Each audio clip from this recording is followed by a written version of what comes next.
Klasterdə sual işarəsinin yerinə yazılmalıdır. Gövdəsində su toplayır, quru və isti yerlərdə yaşayır, yarpaqları tikana çevirib. Verilən bu xüsusiyyət kaktus bitkisinə aiddir. Ona görə doğru cavabımız B.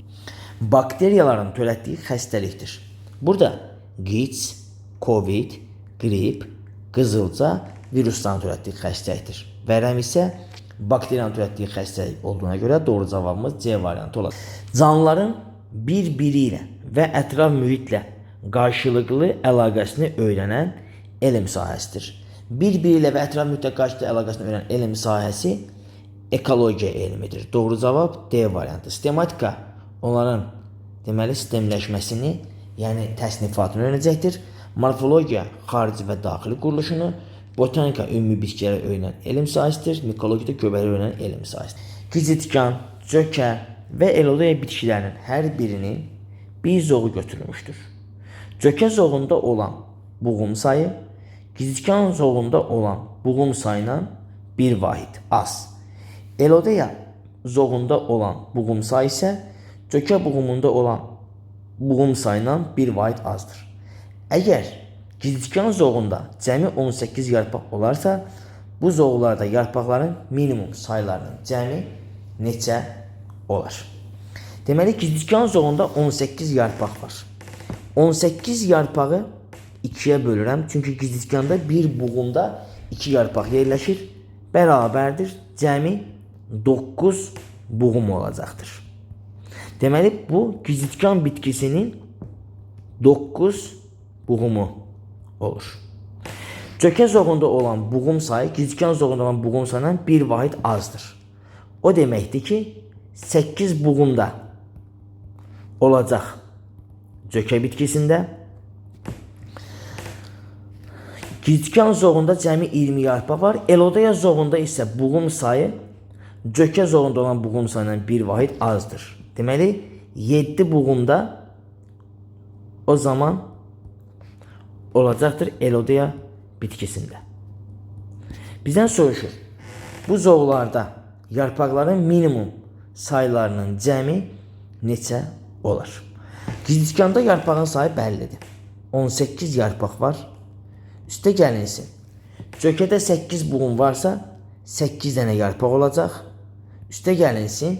Elodeyada 7 buğum varsa minimum dediyinə görə, topa düzüş olduğuna görə orada 21 yarpaq olacaqdır. Deməli, bunları toplayırıq. 18 üstə gəlinsin 8, 26, onda üzərinə 21 gələndə cəmi 47 edəcək. Doğru cavabımız A variantı. Kökdən sorulan su yarpağa daşınır. Kökdən sorulan su yarpağa təbii ki, borucuqlar vasitəsilə daşınacaqdır. Ona görə doğru cavabımız A variantı. Düzgün cavabı müəyyən edin. Bakteriya hüceyrəsindən fərqli olaraq bitki hüceyrəsində olur. Bakteriya hüceyrəsindən fərqli olaraq bitki hüceyrəsində hər ikisində hüceyrə divarı var. Hər ikisində ribosom var. Hər ikisində xromosom var. Hər ikisində plazmatik membran var. Amma bakteriya hüceyrəsində formalaşmış nüvə yoxdur. Bitki hüceyrəsində isə formalaşmış nüvə vardır. Yanlış fikri göstərin. Çiçəkli bitkilərdə əlavə köklərin inkişaf etdiyi orqan, əlavə köklər inkişaf edir gövdən və yarpaqdan. Vegetativ çoxalmada iştirak edə bilər, doğrudur.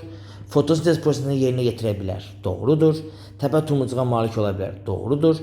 Şəkil dəyişik etil qida toplaya bilər, doğrudur. Amma əsas kökə başlanğıc verə bilər, xeyr. Əsas kökə başlanğıc verən toxum olduğuna görə bu fikir doğru deyil. Ağızcıqları yarpağın hər iki tərəfində yerləşir. Bilir ki, Suzanbağında və Viktoriyada yalnız yarpağın üst səthində, amma Süsən və kələm bitkisində yarpağın deməli hər iki səthində yerləşəcəkdir. Doğru cavabımız C variantı olur. Çiçək yanlığı bir növ strukturdan təşkil olunub. Belə olduğu halda biz birləpələri götürürük. Çünki birləpəli bitkilərin çiçək yanlığı sadəcə yarpaqçıqdan təşkil olunmuşdur. Bu da birləpəli bitki. Doğru cavabımız D variantını götürəcəyik. Yarpağın neçə növ toxunmasında fotosintez prosesi gedə bilər? Yarpağın 1 ağızcıqlarda, 2 sütunvari toxuma hüceyrələrində, 3 süngərvari toxuma hüceyrələrində fotosintez gedə bildiyinə görə bizdə 3 növ toxumasında C variantı. Kökün hansı zonasında borulara rast gəlinməz?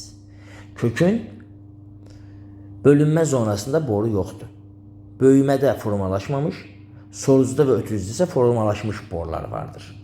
Yenə də bizə formalaşmış və ya da formalaşmamış demədiyinə görə, sadəcə boruları dediyinə görə biz dedik ki, böyümə sorucu və ötürücüdə var, amma bölünmədə olmayacaqdır. Doğru cavab D variantı olur.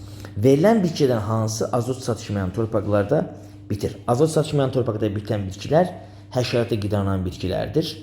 Təbii ki, qovuqlu bitkini götürə bilərsiniz cavab olaraq, amma yanlış götürəcəksiniz. Çünki qovuqlu bitki suda bitir. Ona görə də burada yalnız şehçiçəyi bitkisini D variantını götürəcəyik. Çiçəklərinin əmələ gətirdiyi qrup aşağıdakı kimidir? Burada sadə çətir çiçək qrupu verilib. Albalı, alma, soğan, novruz çiçəyində sadə çətir olur. Deməli, doğru cavab Y variantı olacaq. Qan və limfa hansı toxumaya aiddir? Qan və limfa birləşdirici toxumanın, maye birləşdirici toxumanın növləridir. Ona görə cavabımız Y variantı olacaq. Cədvələ sən X-in qiymət tapın. Hüceyrə mitoz bölünür. Xromosom sayı 18-dir.